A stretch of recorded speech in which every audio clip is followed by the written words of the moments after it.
Welcome to The Explainer. Today, we're going to play literary detective. We're about to crack a 100-year-old code that's been hiding in plain sight inside one of the most famous poems ever written.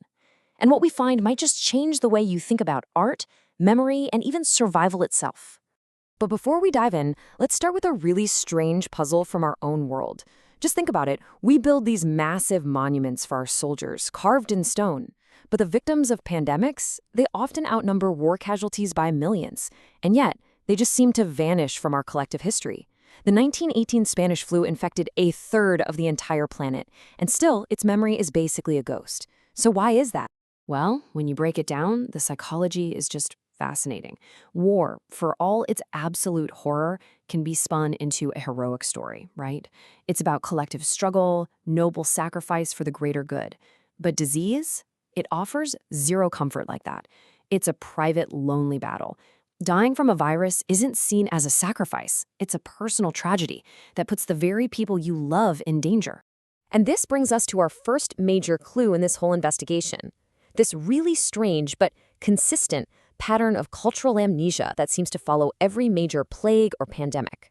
Yeah, as scholar Elizabeth Outka puts it so perfectly, we can argue about war deaths, we can mythologize them, but a pandemic death? It's just tragedy. There's no redemptive story there, no heroic arc you can build a monument around. So subconsciously, we just choose to forget. So if these massive, world-changing memories aren't in our history books, where do they go? They don't just disappear into thin air. No, they hide. And a lot of the time, they hide in art, just waiting for someone to come along with the right key to unlock them. Okay, so let's get to our primary piece of evidence, T.S. Eliot's 1922 masterpiece, The Waste Land. Now, if you've ever taken a literature class, you've probably wrestled with this one. It's famously difficult, it's fragmented, and it's an absolute cornerstone of 20th century modernism. For a solid century, this has been the accepted story. Critics, professors, everyone has told us that the poem is about the trauma of World War I, or the collapse of Western culture, or maybe just Eliot's really unhappy marriage.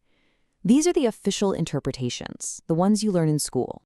But here's the thing, a really compelling new theory suggests that for 100 years, we've all been missing a huge, absolutely critical piece of the puzzle, a viral context that was literally staring us in the face the whole time. And this is where the investigation takes a sharp turn. We're going to stop looking just at the culture around the poem and start looking at the poet himself, right in the middle of a global catastrophe. And boom, there it is, December 1918. Right at the peak of the deadliest wave of the Spanish flu, T.S. Eliot himself gets it. So he wasn't just some poet writing about a broken world from a distance, he was a survivor. He was writing from inside a body that had directly experienced the pandemic. And get this, his private letters aren't vague at all. They detail very specific physical symptoms of his illness. This isn't just historical backdrop anymore. It's a visceral, biographical clue. And definitely keep that detail about extreme dryness in the back of your mind. It's going to be huge in a minute. Okay, so now that we have the context, the motive, if you want to call it that, let's go back to the poem itself. Because when you read it through this new viral lens, it stops feeling like just a cultural critique and starts feeling uncannily like a transmission straight from a sick room. Let's start with the poem's iconic opening line.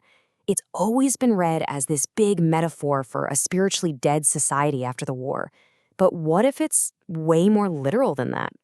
This new reading completely flips the perspective. Suddenly, we are in the grave, looking up. It's the collective voice of the pandemic dead, buried in mass graves, watching the world try to bloom again right on top of them. April is cruel because it's a reminder of the life that's returning to a world they were just forced to leave. Or how about this line, this repetitive, haunting chant from late in the poem? The traditional reading says, oh, that's a reference to Buddhist teachings on cleansing desire. But with the viral context, it becomes something so much more immediate and terrifying. It's the physical sensation of a body literally on fire with fever. It grounds all that spiritual suffering in raw bodily pain. And hey, remember that clue from Eliot's letter I told you to remember? The dryness? Well, let's look at the poem's desperate obsession with thirst. There is a whole section dedicated to this dry, rocky landscape with absolutely no relief. Once you see that connection, it's just impossible to unsee it. The spiritual dryness of the wasteland is rooted in the literal, agonizing dehydration of a flu victim.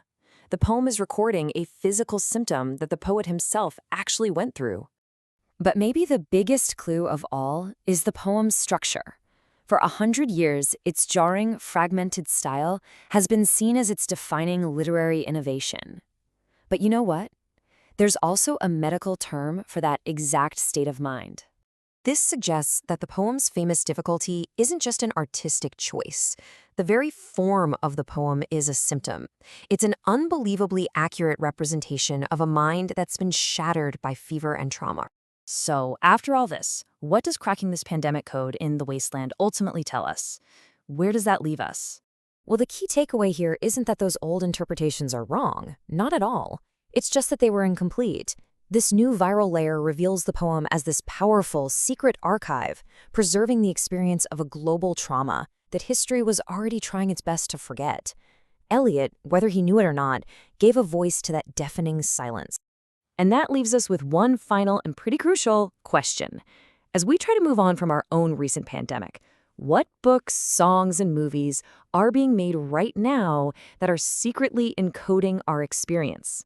And 100 years from now, is anyone going to remember to look for the clues?